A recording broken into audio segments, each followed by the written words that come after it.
जय हिंद फ्रेंड्स, नमस्कार दोस्तों।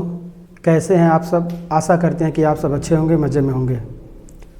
आज आप सीखेंगे क्लास 10th साइंस चैप्टर 1 रासायनिक अभिक्रियाएं और समीकरण। तो चलिए शुरू करते हैं आज का वीडियो। चैप्टर 1 स्टार्ट करने से पहले आपको मैं बताना चाहूँगा रसायन विज्ञान किसे कहते हैं, क्योंकि साइंस का पहला चैप्टर रसायन विज्ञान का पार्ट है। तो इसलिए आइए समझते हैं रसायन विज्ञान किसे कहते हैं।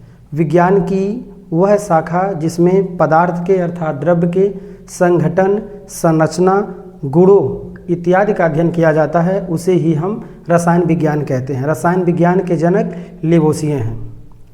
अर्थात रसायन विज्ञान में हम अध्ययन किसका करते हैं? पदार्थ किस किस से मिलकर बना है, कैसा बना है, कौन कौन से उसमें बांड हैं, ये सभी का अध्ययन हम रसायन विज्ञान के अंतर्गत करते हैं।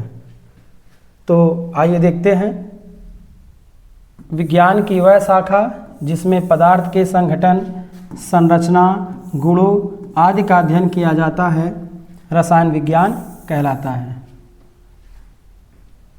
अब हम बात करते हैं मूलक को। मूलक के बारे में बात करते हैं। मूलक किसे कहते हैं? तो आप क्लास 9th में ये पढ़े होंगे धनायन और ऋणायन। धनायन और ऋणायन आप पढ़े होंगे। धनायन और ऋणायनों को कंबाइन करके आप यौगिक बहुत से यौगिक बनाए होंगे। तो मूलकों का यानी धनायन और ऋणायन का ज्ञान होना आवश्यक है, क्योंकि यही धनायन और ऋणायन रासायनिक अभिक्रिया जब होगा तो कौन सा पदार्थ किसके साथ मिलकर क्या बनेगा, कौन सा पदार्थ बनेगा, ये नामकरण के लिए मूलकों का ज्ञान होना आवश्यक है। तो आइए जानते हैं मूलक क्या होता है। प्रत्येक लवण 2 या 2 से अधिक भागों का बना होता है। प्रत्येक भाग को मूलक कहते हैं। अर्थात कोई लवण है तो वो 2 या 2 से अधिक भागों का बना होगा, तो जिनमें से प्रत्येक भाग को हम क्या बोलेंगे? मूलक कहते हैं। अब बात आती है कि लवण किसे कहते हैं। तो लवण को सबसे साधारण रूप में ऐसे समझ सकते हैं कि धनायन और ऋणायन से जो विद्युत संयोजी यौगिक बने होते हैं उसे ही लवण कहते हैं। ठीक, धनायन और ऋणायन से जो बने होंगे यौगिक उसे हम विद्युत संयोजी यौगिक कहते हैं, क्योंकि ये इलेक्ट्रॉनों के स्थानांतरण से ये यौगिक बनते हैं। तो और लवण को हम ऐसे भी डिफाइन कर सकते हैं, जो कि आप चैप्टर रसायन विज्ञान वाले पार्ट में साइंस के चैप्टर 2 में अम्ल, क्षार और लवण में भी ये सीखेंगे कि अम्ल और क्षार के उदासीनीकरण अभिक्रिया से प्राप्त आयनिक ठोस को हम लवण कहते हैं। तो ये चैप्टर 2 में आप लवण के बारे में डिटेल और सीखेंगे। फिलहाल अब इतना समझिए, धनायन और ऋणायन से जो यौगिक बना होता है वही लवण है। आइए जानते हैं मूलक कितने प्रकार का होता है। तो मूलक 2 प्रकार का होता है। मूलक कितने प्रकार का होता है? 2 प्रकार का। पहला आपका अम्लीय मूलक, इंग्लिश में इसको बोलेंगे एसिड रेडिकल, और दूसरा है क्षारीय मूलक, इसका इंग्लिश है बेसिक रेडिकल। अम्लीय मूलक किसे कहते हैं? तो जो ऋणायन होते हैं, ऋणायनों को ही हम अम्लीय मूलक कहते हैं। ये अम्लीय मूलक जो होते हैं, ये नाम क्यों पड़ा है ऋणायन का नाम अम्लीय मूलक क्यों पड़ा है? क्योंकि अम्लीय मूलक अम्ल के एक भाग होते हैं, और क्षारीय मूलक को हम धनायन भी कहते हैं, और जो क्षारीय मूलक होते हैं वो क्षार के एक भाग होते हैं। एक एग्जाम्पल से इसको देखते हैं। अम्लीय मूलक जो होता है वो ऋणायन होता है। इसमें आपका chloride ion, bromide ion, iodide ion, sulphate ion कहिए या मूलक कहिए, फास्फेट मूलक, 3 आवेश होता है इस पर। इसी प्रकार आपका नाइट्रेट मूलक या नाइट्रेट आयन कह सकते हैं ये। तो ये सभी जो लिखे गए हैं मूलक, ये सभी क्या हैं? ऋणायन हैं, और ये सब किसी न किसी अम्ल के भाग हैं। जैसे जो HCl होता है उसी का एक भाग है क्लोराइड आयन। H2SO4 सल्फ्यूरिक अम्ल का एक पार्ट है SO4 पर डबल माइनस। ये सभी यानी जो ऋणायन होते हैं वो किसी अम्ल के एक भाग होते हैं। अब आइए जानते हैं क्षारीय मूलक जो होते हैं वो किसके भाग होते हैं। तो क्षारीय मूलक किसी क्षार के भाग होते हैं। जैसे KOH में ये जो K है ये क्या है? ये क्षारीय मूलक है, इसको भास्विक मूलक कहेंगे, और यही धनायन है। तो K प्लस अर्थात पोटेशियम धनायन है, ये क्या है? क्षारीय मूलक है। इसी प्रकार NaOH जो क्षार है, NaOH में जो Na है ये क्या है? यही आपका है सोडियम धनायन। इसी प्रकार आपका है ZnOH का होल ट्वाइस, ये क्षार है, इसी क्षार में Zn पाया जाता है, Zn+2। तो जिंक जो धनायन है यही क्या है, क्षारीय मूलक है। तो ये सब क्षारीय मूलक नहीं हैं, ये सब क्षार हैं। क्षार के जो भाग होते हैं, जो धनायन वाले पोर्शन होते हैं, जो भाग होते हैं, उसी को हम क्षारीय मूलक कहते हैं। तो शायद आपको समझ में आ गया होगा। प्रत्येक लवण 2 या 2 से अधिक भागों का बना होता है, जिनमें हम प्रत्येक भाग को मूलक कहते हैं। पहला जो अम्ल का एक भाग होता है उसे अम्लीय मूलक कहते हैं, ये रिलायन होता है। दूसरा जो क्षार का एक भाग होता है इसको हम भास्मिक मूलक या धनायन भी कहते हैं। तो ये सब आप लोग तैयार रखिएगा। रासायनिक अपक्रिया में रासायनिक समीकरण को संतुलित करने के लिए कौन सा क्या बनेगा, इसकी ज़रूरत पड़ेगी, आप इसको बढ़िया से तैयार रखिएगा। तो चलिए हम लोग शुरू करते हैं। क्लास 10th चैप्टर 1 साइंस का चैप्टर 1 है रासायनिक अपक्रिया एवं समीकरण। तो आइए NCERT बुक से पहला हेडिंग देखते हैं, रासायनिक अपक्रिया होती क्या है। तो चलिए शुरू करते हैं। रासायनिक अपक्रिया किसे कहते हैं, ये क्या होती है, इसको जानते हैं अच्छे ढंग से।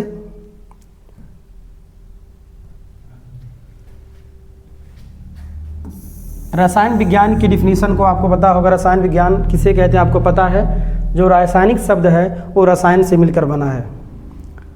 रासायनिक जो नाम है किससे मिलकर बना है, रसायन से मिलकर बना है। तो आइए जानते हैं रसायन से रासायनिक कैसे बना। तो रसायन शब्द में यदि हम इक प्रत्यय जोड़ते हैं, कौन सा प्रत्यय जोड़ते हैं, इक प्रत्यय जोड़ते हैं, तो हमारा क्या होता है, रासायनिक। यानी रसायन में कौन सा प्रत्यय जोड़ेंगे तो हमारा बन जाएगा रासायनिक इक प्रत्यय। इक प्रत्यय को ही ठक प्रत्यय कहते हैं, अर्थात प्रत्यय का नाम ठक है लेकिन ठक प्रत्यय में लास्ट में इक जुड़ता है। तो इस प्रकार रसायन में इक प्रत्यय ठक प्रत्यय अर्थात इक जुड़ा तो क्या हो गया, रासायनिक। जिस प्रकार दिन में इक प्रत्यय जुड़ता है और आपका क्या होता है, दैनिक। इस प्रकार सप्ताह में इक प्रत्यय जुड़ता है, होता है साप्ताहिक। इतिहास में इक प्रत्यय जुड़ता होता है ऐतिहासिक। इसी प्रकार रसायन में इक प्रत्यय अर्थात ठक प्रत्यय जुड़ने से रासायनिक नाम पड़ा है। अब समझते हैं अपक्रिया क्या है। तो अपक्रिया में जो अभि है, जो शब्द अभि है, इसका मतलब होता है विशेष, और क्रिया मीन्स क्रिया। तो इस प्रकार अपक्रिया का मतलब विशेष क्रिया से है। आइए समझते हैं रसायन विज्ञान के पोर्शन चैप्टर 1 की रासायनिक अपक्रिया के बारे में। डिफिनीशन क्या है, वह प्रक्रम जिससे नया पदार्थ बनता है रासायनिक अपक्रिया कहलाती है। अर्थात कोई ऐसा प्रोसेस हो, कोई ऐसा प्रक्रम हो, कोई ऐसी क्रिया हो जिसमें कोई नया पदार्थ बने, तो उसको हम क्या बोलेंगे, रासायनिक अपक्रिया कहते हैं। जैसे लकड़ी, कागज, सूखा घास इत्यादि पदार्थों को जब आप जलाते हैं तो आपको धुआं उत्पन्न हुआ दिखाई देता है और राख मिलता है। तो इस प्रकार लकड़ी, कागज, सूखी घास इत्यादि पदार्थों को जलाने पर धुआं का उत्पन्न होना और राख का प्राप्त होना रासायनिक अपक्रिया का उदाहरण है। अब बात करते हैं दूसरी डिफिनीशन की ओर चलते हैं। जब दो या दो से अधिक पदार्थ कंबाइन हो जाए, मिल जाए, या कोई पदार्थ अपघटित होकर के एक नया पदार्थ बनाते हैं तो उनके बीच के प्रक्रम या क्रिया को रासायनिक अपक्रिया कहते हैं। मतलब ये है कि यदि दो या दो से अधिक पदार्थ मिलकर एक हो जाएं, या कोई एक पदार्थ रहे वो टूट कर कई भागों में विघटित हो जाए, कई भागों में वो टूट जाए, तो उस क्रिया को हम क्या बोलेंगे, उस प्रक्रम को क्या बोलेंगे, रासायनिक अपक्रिया कहते हैं।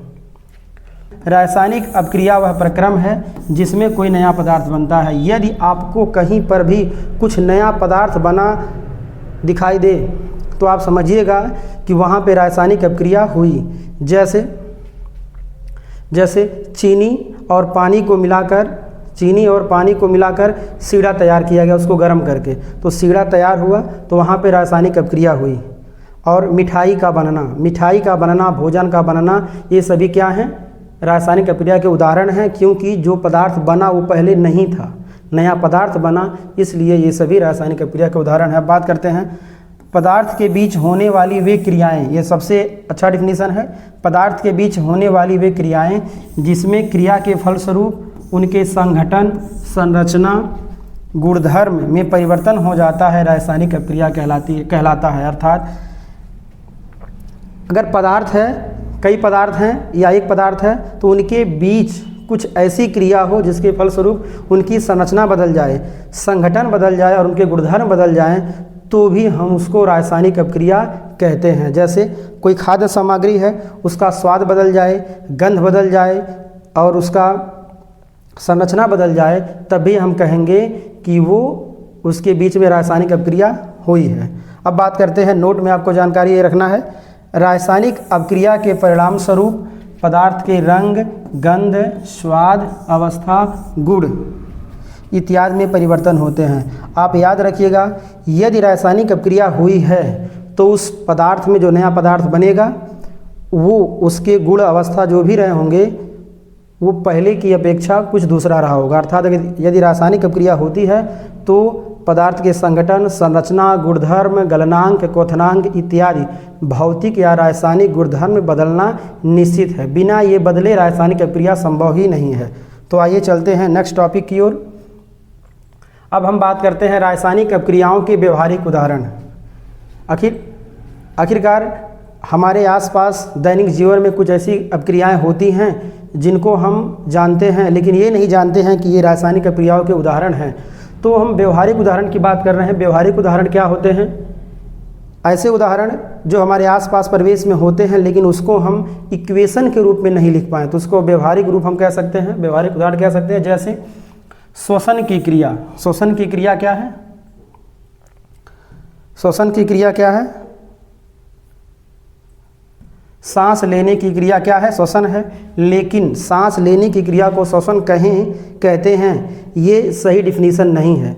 भोजन के ऑक्सीकरण होने की क्रिया को हम श्वसन कहते हैं। जब आप भोजन करते हैं तो भोजन जटिल कार्बनिक अणु होता है, उसको सरल कार्बनिक अणुओं में टूटने के लिए, भोजन के पाचन के लिए हमें ऑक्सीजन की आवश्यकता होती है।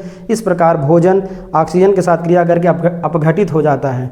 ठीक, तो इस प्रकार श्वसन की क्रिया क्या है? रासायनिक अपक्रिया का उदाहरण है। आप इसको याद रखिएगा और आगे अपक्रियाओं के प्रकार में श्वसन की क्रिया किस प्रकार की अपक्रिया है पढ़ाया जाएगा। फिलहाल आप एडवांस में जान लीजिए। श्वसन की प्रक्रिया एक ऊष्माक्षेपी रासायनिक अपक्रिया है, क्योंकि श्वसन की क्रिया में ऊष्मा निर्मुक्त होती है।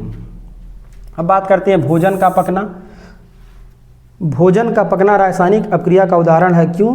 क्योंकि भोजन पकने से पहले उसका रंग, गुणधर्म कुछ और था, लेकिन जब भोजन पक गया तो उसका स्वाद कुछ और हो गया, रंग बदल गया, गंध बदल गया। इस प्रकार भोजन का पकना कौन सी अपक्रिया का उदाहरण है? तो भोजन का पकना, चूँकि भोजन को पकने में ऊष्मा दिया जाता है पकाने में, इसलिए यह ऊष्मा शोषी अपक्रिया का उदाहरण है। तो भोजन का पकना रासायनिक अपक्रिया का उदाहरण है। अब बात करते हैं भोजन का पाचन। भोजन का पाचन क्या है? भोज्य पदार्थ का जटिल से सरल कार्बनिक अणुओं में टूटना ही पाचन कहलाएगा। क्योंकि भोजन की संरचना पहले कुछ और थी, थाली में कुछ और थी, मुंह में गया कुछ और आपके आंत में गया तो पच गया, एकदम बढ़िया से पाचन हो गया। तो इस प्रकार पाचन की क्रिया में रंग, गंध, संरचना, पूरा स्ट्रक्चर बदल गया भोजन का, इसलिए वह क्रिया का उदाहरण है। अब बात करते हैं पदार्थों का सड़ना। जब पदार्थ सड़ते हैं तो उनसे दुर्गंध आती है। तो चूँकि जब पदार्थ कोई या कोई फल, फूल, सब्जी कुछ सही था, वो तो सुगंधित था, लेकिन जैसे ही सड़ गया उसका गंध बदल गया। गंध बदलने से वह विकृत हो गया। इस प्रकार समझिए उसके बीच रासायनिक अपक्रिया। जब बात करते हैं फलों का पकना। जब फल कच्चे रहते हैं तो उनका गंध, स्वाद कुछ और रहता है, लेकिन जब फल पक जाते हैं तो उनका गंध, स्वाद, संरचना इत्यादि बदल जाता है। तो इस प्रकार फलों का पकना क्या है? फलों का पकना रासायनिक अपक्रिया का उदाहरण है। खून का बनना। खून बनने में भी खून का बनना जैव रासायनिक प्रक्रिया है। तो इस प्रकार खून का बनना एक रासायनिक अपक्रिया है। अब बात करते हैं दूध से दही बनना। तो दूध से दही बनना एक रासायनिक परिवर्तन है और रासायनिक परिवर्तन ही रासायनिक अपक्रिया होती है। रासायनिक परिवर्तन ही रासायनिक अपक्रिया होती है, क्योंकि पहले वो दूध था, उसका स्वाद, संरचना कुछ और था, लेकिन जैसे ही वो दही बना उसका स्वाद, संरचना सब बदल गया। इस प्रकार दूध से दही बनना रासायनिक अपक्रिया का उदाहरण है। अब बात करते हैं अंगूर का किण्वन होना। अंगूर पहले उसमें पानी भरे रहते हैं, तब खाते हैं तो स्वाद कुछ और रहता है, लेकिन जब वो शुष्क हो जाता है तब उसको खाते हैं, कुछ स्वाद अलग नज़र आता है और उसकी संरचना बदल जाती है। इस प्रकार अंगूर का सूखना, किण्वन होना क्या है? रासायनिक अपक्रिया का उदाहरण है। अब हम बात करते हैं धातु ऑक्साइड का बनना। तो धातु ऑक्साइड क्या है? धातु ऑक्साइड, जब धातु ऑक्सीजन के साथ क्रिया करके धातु ऑक्साइड बनाती है तो उसको हम जंग या मूर्छा कहते हैं। जिस प्रकार कोई धातु वस्तु को हम बाहर खुले वातावरण में रख देते हैं तो उसके ऊपर काले भूरे रंग की इत्यादि परत जम जाती है, अलग अलग धातुओं पर अलग अलग परत होती है। इस प्रकार धातु ऑक्साइड का बनना रासायनिक अभिक्रिया का उदाहरण है। क्यों? क्योंकि उस पर धातु ऑक्साइड बनने से, उस पर एक परत आने से उसकी संरचना एकदम बदल गई। तो इस प्रकार आप देखें, हमने यहाँ पे एक बहुत सारे एग्जाम्पल लिया जो अपने आसपास परिवेश में आप देखे हैं। ऐसे आप इत्यादि और भी एग्जाम्पल ले सकते हैं जहाँ पर कुछ नया होता है, जहाँ पर कुछ नया होता है, कुछ नया पदार्थ बने, वो सभी क्या हैं? रासायनिक अभिक्रियाओं के उदाहरण हैं। अब आइए बात करते हैं, कुछ ऐसे उदाहरण लेते हैं जिन्हें हम इक्वेशन के रूप में भी लिख सकें।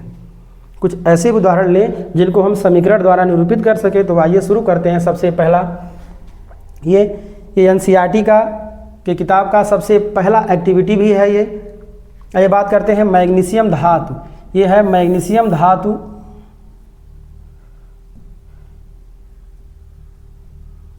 मैग्नीशियम धातु के रिबन मींस फीता को वाई में दहन करने पर मैग्नीशियम ऑक्साइड का बनना, ये क्या है? रासायनिक अभिक्रिया का उदाहरण है। इसको हम आपको 3D के इमेज के रूप में भी दिखाएंगे। ये वाला एक्टिविटी आपको अभी हम 10 मिनट के अंदर आपको दिखा रहे हैं इसी क्लास में। अभी फ़िलहाल समझिए क्या है। मैग्नीशियम धातु का एक रिबन, एक फीता है। जब इसको हम दहन करते हैं, इसको वायु में जब जलाते हैं तो क्या बनता है? मैग्नीशियम ऑक्साइड बनता है, अर्थात ये श्वेत चूर्ण प्राप्त होता है। तो इस प्रकार चूँकि पहले ये ठोस था, उसको हम जलाएं तो हमें एक राख के रूप में, चूर्ण के रूप में मिला। तो नया चूर्ण बनना, मैग्नीशियम ऑक्साइड के चूर्ण का बनना रासायनिक अभिक्रिया का उदाहरण है। तो इसको थोड़ा इक्वेशन के रूप में भी देख लेते हैं। इक्वेशन के रूप में कैसे होगा आइए देखते हैं। यहाँ पे आपका ये Mg धातु है। यहाँ पर हम इस अभी सभी समीकरण लिखते समय मैं किसी का भी भौतिक अवस्था नहीं दर्शा रहा हूँ, क्योंकि भौतिक अवस्था दर्शाने की जब बारी आएगी तो उसको दर्शाया जाएगा। अभी फ़िलहाल केवल समीकरण को समझना है। मैग्नीशियम धातु को हम वायु की उपस्थिति में जब गर्म करते हैं, अर्थात ऑक्सीजन की उपस्थिति में जब गर्म करते हैं तो हमें क्या मिलेगा? मैग्नीशियम ऑक्साइड मिलेगा। ठीक, मैग्नीशियम ऑक्साइड चूर्ण के रूप में मिलेगा। तो इस प्रकार ये इन दो पदार्थों से मिलकर के एक उत्पाद बना। यानी कि रासायनिक अभिक्रिया में जो पदार्थ मिलते हैं उसको हम क्या बोलते हैं? उस रासायनिक अभिक्रिया में जो पदार्थ मिले उन पदार्थों को हम अभिकारक, अंग्रेजी में इसको रिएक्टेंट कहते हैं। और जो नया पदार्थ बनता है उसको हम उत्पाद अर्थात प्रोडक्ट कहते हैं। तो इस प्रकार Mg और O2 को हम क्या किए हैं? इसको ऑक्सीजन की उपस्थिति में मैग्नीशियम रिबन को जब दहन करते हैं, जलाते हैं, बर्न करते हैं तो चूर्ण प्राप्त होता है। तो इस प्रकार ये क्या बना? आपका उत्पाद। ये क्या हुआ? उत्पाद हुआ। और ये दोनों क्या हैं? आपके अभिकारक हैं। तो नया पदार्थ बना, इसलिए ये रासायनिक अभिक्रिया हुई इसके बीच। अब हम बात करते हैं हाइड्रोजन और ऑक्सीजन गैस के संयोग से पानी का बनना। तो हाइड्रोजन और ऑक्सीजन गैस संयोग करके जल बना लेते हैं दाब देने पर उन्हें। कैसे? यहाँ देखिए, ये है आपका H2 और ये है आपका O2। इन दोनों से जब कुक्रिया कराते हैं तो क्या बनता है? आपका H2O जल बनता है। यहाँ पर हम किसी भी समीकरण को संतुलित नहीं कर रहे हैं, ये सभी अभी असंतुलित समीकरण हैं। रासायनिक समीकरण जब पढ़ाया जाएगा आपको, और वहाँ पर कंकाली या ढांचा समीकरण, संतुलित समीकरण आपको सब बताया जाएगा। फिलहाल अभी आपको केवल रासायनिक अभिक्रिया को ही समझना है। अब थर्ड बात करते हैं कार्बन डाइऑक्साइड का बनना। तो कार्बन डाइऑक्साइड कब बनेगा? जब कोई पदार्थ हम जलाते हैं तो कार्बन डाइऑक्साइड बनती है। तो जैसे देखिए, कार्बनिक पदार्थ को जब वायु में दहन करेंगे तो क्या बनेगा? CO2 गैस बन रहा है। तो पहले दो पदार्थ थे, फिर बन कितना रहा? एक पदार्थ, एक उत्पाद बना। तो यदि दो पदार्थों से एक उत्पाद बन रहा है तो उसको हम संयोजन अभिक्रिया भी कहते हैं। क्या बोलेंगे? संयोजन अभिक्रिया। जब दो पदार्थ या दो से अधिक पदार्थ मिलकर एक पदार्थ बनाते हैं तो उसको हम संयोजन अभिक्रिया कहते हैं, या इसका एक और नाम है योगात्मक अभिक्रिया। इसका एक और भी नाम है संकलन अभिक्रिया। यानी अर्थात जब दो या दो से अधिक पदार्थ मिलकर केवल सिंगल प्रोडक्ट बनाएं तो उसको हम संकलन, संयोजन या योगात्मक अभिक्रिया कहते हैं। तो इस प्रकार देखते हैं सल्फर डाइऑक्साइड का बनना, यानी H+O2 गिव्स क्या हो जाएगा? आपका SO2 अर्थात SO2। क्लियर? अब बात करते हैं नाइट्रोजन और हाइड्रोजन गैस के संयोग से अमोनिया का बनना। तो अमोनिया कैसे बनता है? नाइट्रोजन और हाइड्रोजन गैस के संयोग से क्या बनता है? NH3 ammonia. क्या आप कभी अमोनिया गैस का स्वाद हमने गंध लिए हैं?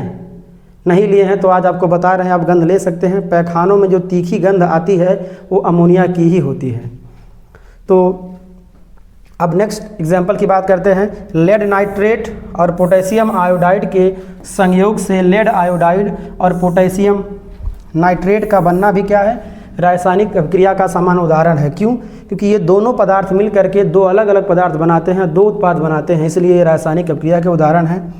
लेते हैं इनके संरचना को। लेड नाइट्रेट का सूत्र होता है आपका PbNO3 का whole twice plus potassium iodide का होता है आपका Ki। ये दोनों मिलते हैं, इनकी अवस्था को यहाँ दर्शाया नहीं जा रहा है, ये दोनों जलीय विलयन में ही एक दूसरे में मिलते हैं। ये दोनों मिलकर क्या बनाएंगे, आपके बनाएंगे पोटेशियम नाइट्रेट बनेगा अर्थात KNO3 बनेगा और लेड आयोडाइड अर्थात PbI2 बनेगा। ये तो इस प्रकार दो पदार्थ मिलकर दो नए पदार्थ बनाएंगे, इस प्रकार यह रासायनिक अभिक्रिया का उदाहरण है। इन सभी समीकरणों को संतुलित किया जाएगा नेक्स्ट क्लास में, अभी बस केवल आपको याद रखना है कि किससे क्या बन रहा है। अब बात करते हैं जिंक धातु पर तन हाइड्रोक्लोरिक अम्ल की क्रिया द्वारा जिंक क्लोराइड और हाइड्रोजन गैस का बनना कैसे बनता है, आइए देखते हैं। जब हम जिंक धातु पर तन HCl की क्रिया कराते हैं तो क्या बनता है, जिंक क्लोराइड बनता है, ZnCl2 बनता है और हाइड्रोजन गैस क्या होता है, रिलीज होता है, उत्पन्न होता है, हाइड्रोजन गैस निकलता है।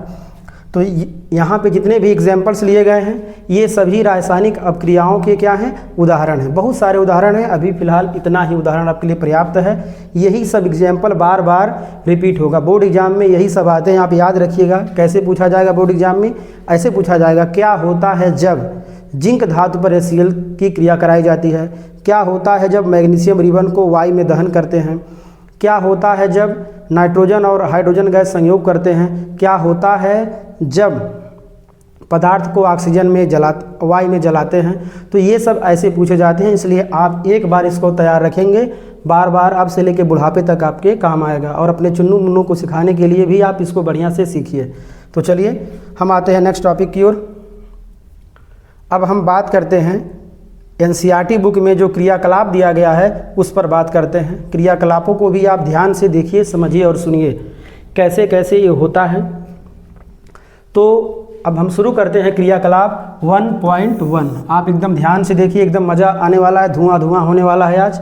तो आइए देखते हैं क्या क्रियाकलाप 1 है। क्रियाकलाप 1.1 में ये कहा गया है कि आप एक मैग्नीशियम धातु का रिबन लीजिए अर्थात फीता लीजिए और उसको रेगमाल से साफ़ कर लीजिए।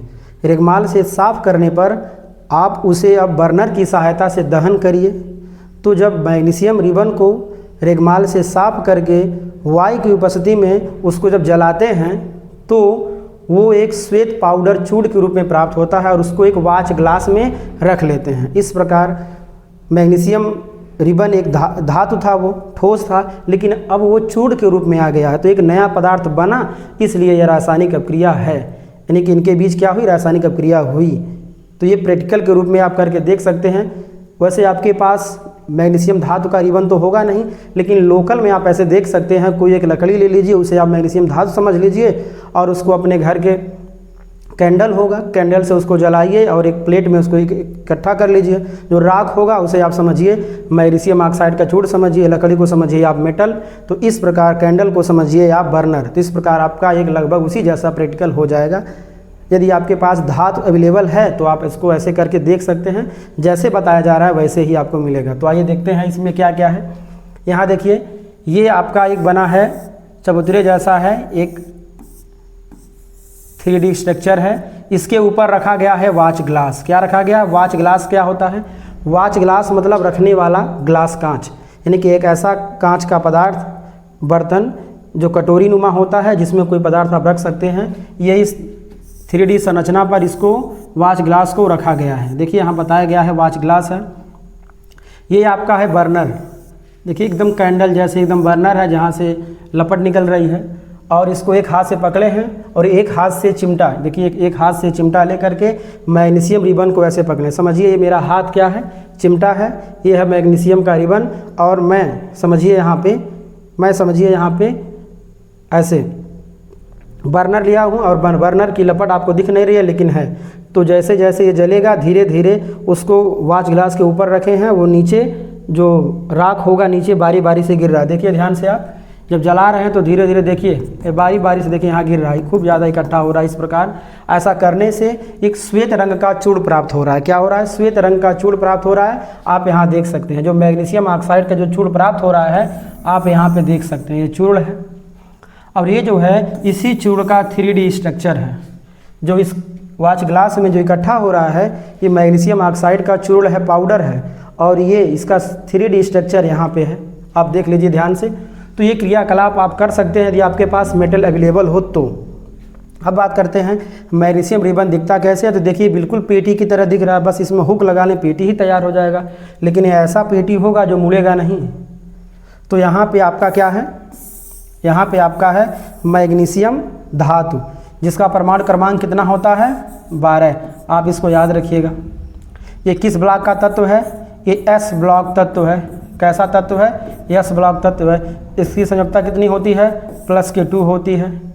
ठीक। अब बात करते हैं यहाँ पे मैग्नीशियम रिबन है। अब इसको हम क्या कर रहे हैं? Y में इसको हम क्या करेंगे? Y में इसका हम करेंगे दहन। Y में क्या करेंगे? इसको हम जलाएंगे। तो जैसे यहाँ पे हो रहा है इक्वेशन ग्रुप में समझ लें, ये है मैग्नीशियम धातु और हम क्या कर रहे हैं? Y की उपस्थिति में, ऑक्सीजन की उपस्थिति में क्या कर रहे हैं? इसका हम कर रहे हैं दहन। जैसे लंका दहन सुने होंगे, लंका को जला दिया जाए, वैसे इसका हम कर रहे हैं दहन। लेकिन हम यहाँ पे क्या मैग्नीशियम दहन कहेंगे, लंका दहन ये नहीं है। ना ये रावण का राज है, ना रावण का ये सोने का महल है। ये केवल मैग्नीशियम दहन करने जा रहे हैं हम। तो हम मैग्नीशियम धातु को ऑक्सीजन की उपस्थिति में क्या करेंगे? दहन करेंगे। तो देखिए क्या मिलेगा हमें? Magnesium oxide. यहाँ पे मैग्नीशियम ऑक्साइड प्राप्त हो रहा है। अगर आपको नहीं दिखता हो तो मैं थोड़ा और बड़ा बड़ा लिख देता हूँ। MgO मिलेगा, मगो मिलेगा, मगो MgO। तो इस प्रकार मैग्नीशियम रिबन को ऑक्सीजन की उपस्थिति में दहन करने पर यानी कि जलाने पर क्या मिल रहा है? मैग्नीशियम ऑक्साइड मिल रहा है। कैसे मिल रहा है? आप स्ट्रक्चर देख सकते हैं, चूर्ण के रूप में मिल रहा है। ठीक। और इसका 3D स्ट्रक्चर ऐसे दिख तो रहा है ऐसे, लेकिन इसका 3D स्ट्रक्चर देखिए कैसे है। तो इस प्रकार क्रियाकलाप 1.1 आपका कंप्लीट हुआ। लेकिन आपको एक जानकारी अभी रखना है। क्या जानकारी है? जानकारी ये है कि मैग्नीशियम ऑक्साइड बन रहा है तो ये कैसा है? तो एक श्वेत रंग का चूर्ण है, ये याद रखिएगा। MCQ जो पूछे जा सकते हैं। और मैग्नीशियम ऑक्साइड का बनना Mg और O2 के संयोग से मैग्नीशियम ऑक्साइड का बनना किस प्रकार की अभिक्रिया है? तो ये संयोजन अभिक्रिया तो है ही, क्योंकि संयोग से बन रही है, केवल अकेला उत्पाद है। इसके साथ साथ मैग्नीशियम धातु का ऑक्सीजन के साथ संयोग हो रहा है, तो इसको हम ऑक्सीकरण या उपचयन अभिक्रिया भी कहते हैं। तो ये 2 प्रकार की अभिक्रिया, इसको आप याद रखिएगा। अब बात करते हैं कि Y में जलाने से पहले, दहन करने से पहले मैग्नीशियम रिबन को साफ क्यों करते हैं? तो मैग्नीशियम रिबन को साफ इसलिए किया जाता है ताकि मैग्नीशियम रिबन पर उपस्थित अशुद्धियाँ वहाँ से साफ हो जाएं, जिससे अभिक्रिया तेज़ी से हो सके। अर्थात अभिक्रिया को तेज़ी से होने के लिए, अशुद्धियों को वहाँ से हटाने के लिए उसको रेगमाल से साफ किया जाता है। तो चलिए हम लोग चलते हैं अब दूसरे 1.2 क्रियाकलाप की ओर। तो आइए जानते हैं ये क्या है 1.2 क्रियाकलाप। इसमें कहा गया है कि 2 टेस्ट ट्यूब लीजिए, अर्थात परख नली। परीक्षण नली इसका पूरा नाम है, शॉर्टकट में परख नली बोलेंगे, इंग्लिश में बोलेंगे टेस्ट ट्यूब। कभी आप देखें ये कैसा होता है? तो आइए थोड़ा सा दर्शन कर लीजिए। इस प्रकार से होता है आपका टेस्ट ट्यूब ऐसे। इसमें एक में लेड नाइट्रेट भरा होगा, एक में भरा होगा आपका पोटेशियम क्लोराइड। इन दोनों को क्या करेंगे? आपस में मिला देंगे। 2 परख नलियों, जली विलयन में 2 परख नली, जली विलयन करके दोनों लवड़ों का 2 परख नली में उसको रखेंगे। रखने के बाद इसको मिलाएंगे, आपस में हिलाएंगे। ठीक। मिलाने और हिलाने पर ये दोनों क्या बनाएंगे? देखिए क्या बनते हैं। यहाँ पे है लेड नाइट्रेट, जैसा कि लेड नाइट्रेट का फार्मूला यहाँ लिखा हुआ है। ठीक। ये है लेड नाइट्रेट का क्रिस्टल, अर्थात चूर्ण के रूप में आप जैसे देख सकते हैं। जिस प्रकार नमक होता है वही है, वैसे नमक ये है नहीं, साल्ट यह भी है।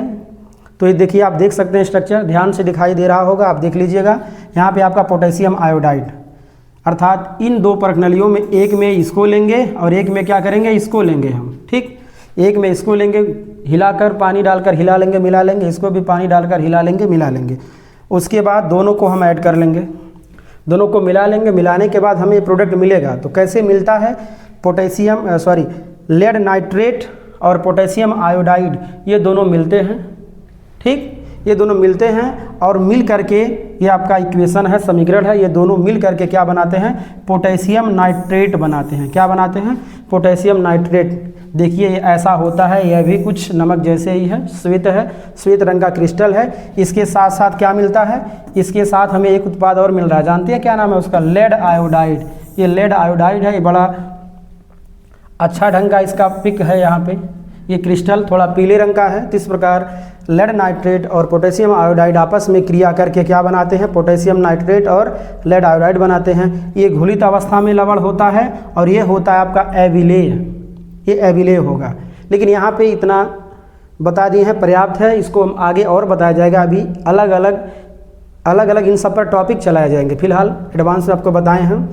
तो क्रियाकलाप 1.2 यही है कि जब लेड नाइट्रेट और पोटेशियम आयोडाइड के जली विलयनों को परखनली में रखकर मिलाते हैं तो उनसे दो उत्पाद प्राप्त होता है। कौन कौन सा, पोटेशियम नाइट्रेट और लेड आयोडाइड। ठीक, जिसमें पोटेशियम नाइट्रेट अविक्षेप होता है या एविलेय होता है और लेड आयोडाइड ये जल में घुला हुआ रहता है। तो इस प्रकार आपका क्रियाकलाप 1.2 भी कंप्लीट हुआ है।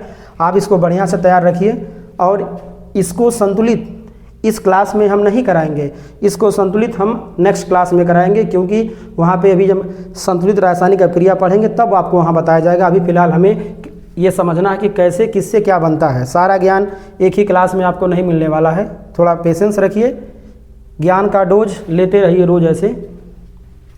अब बात करते हैं क्रियाकलाप 1.3 पर। अब इसको एकदम माइंड फ्री करके देखिएगा ध्यान से।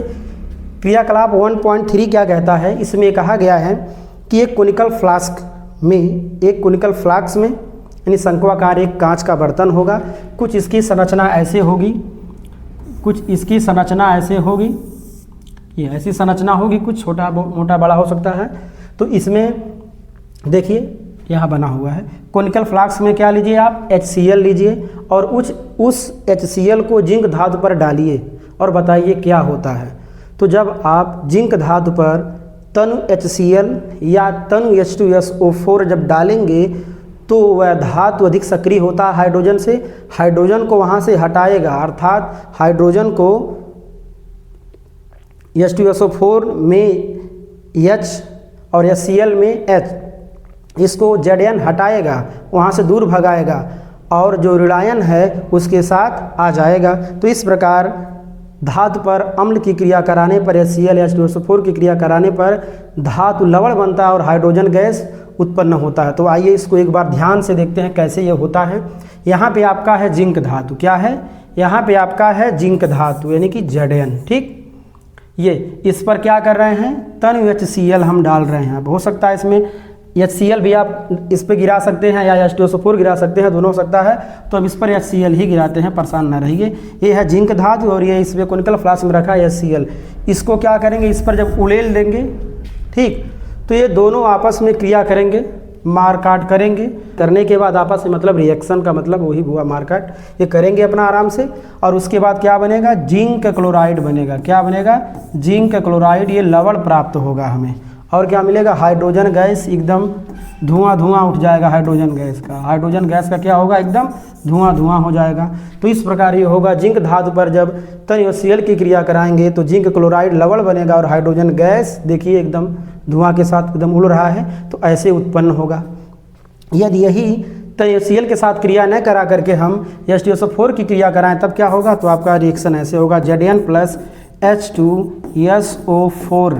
ये है आपका गिब्स, यानी देता है, क्या बनाता है, ZnSO4 बनाएगा, जिंक सल्फेट बनाएगा और प्लस फिर से धुआं होगा, अर्थात हाइड्रोजन गैस रिलीज होगा। तो इस प्रकार क्रियाकलाप 1.3 हुआ आपका कंप्लीट। तो शायद आज का वीडियो बहुत ही इंटरेस्टिंग रहा होगा। तो ज्ञान का ऐसे ही ज़बरदस्त डोज रोज लेने के लिए जुड़े रहिए मेवाला के साथ। Thanks for watching my video. जय हिंद।